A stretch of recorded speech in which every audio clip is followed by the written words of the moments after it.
Hi, everybody. It's Dr. Stu with another 3-minute attic cleansing. This one's from Brittany, and it's about being let down by the system. And Brittany writes, I'm 15 weeks pregnant with my second girl. I'll be 40 years old when I deliver. So that's obviously on her mind.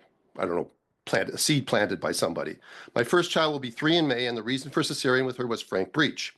My only options were to schedule surgery, and I was never asked if I wanted more children. Bingo. It's a big question that's never asked by doctors who just casually recommend cesarean section as an answer to everything. And the surgery was simply presented as the safer option without mention of the risks, complications it could cause with future pregnancies. I cried tears of frustration and guilt the entire time I was on the table, and that breaks my heart.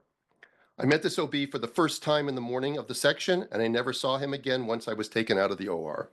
Again, a statement on the current status of our medical system, where there's no continuity of care and a decreased humanity in the system. She's now pregnant again.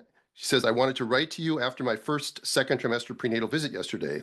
As with large-scale practices, I have met a different provider with each visit, and my visit yesterday was my first experience with an OB. The other two were with CNMs. I thought it would be fun, time to bring up the term breech trial and obtain a point of contact for breech vaginal birth just in case.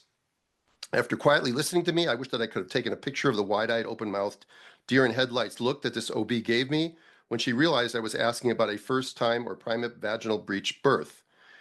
She advised me to ask the maternal fetal medicine at my 20-week anatomy scan if they know anyone in North Carolina who would agree to a vaginal breech birth.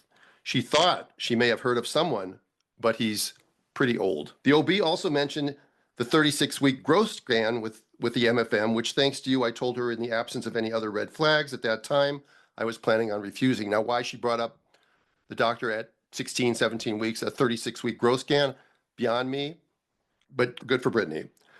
I am processing a lot as I go on, and as the feeling of being let down by the very system that I was once passionate for and very much believed in a healing entity is weighing very heavily on me.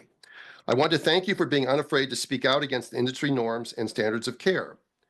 And by the way, for the sake of future mothers-to-be and all our future children and babies, we have to speak out because the system we have as it is right now is not working. All you have to do is look at outcomes. Then she says, I am already becoming a better advocate for myself and my unborn child, and I'm no longer afraid to question the experts instead of being agreeable to everything they say for the sake of being a good patient. I hope that doctors who might hear this thing, or you can send this to your doctor, and I would say to them, if they actually are doctors who still care about their profession and care about what they're doing and aren't just robots going through the motions, then please speak up and stand out right now. Otherwise, the obstetric profession will never regain the trust that it's deservedly lost.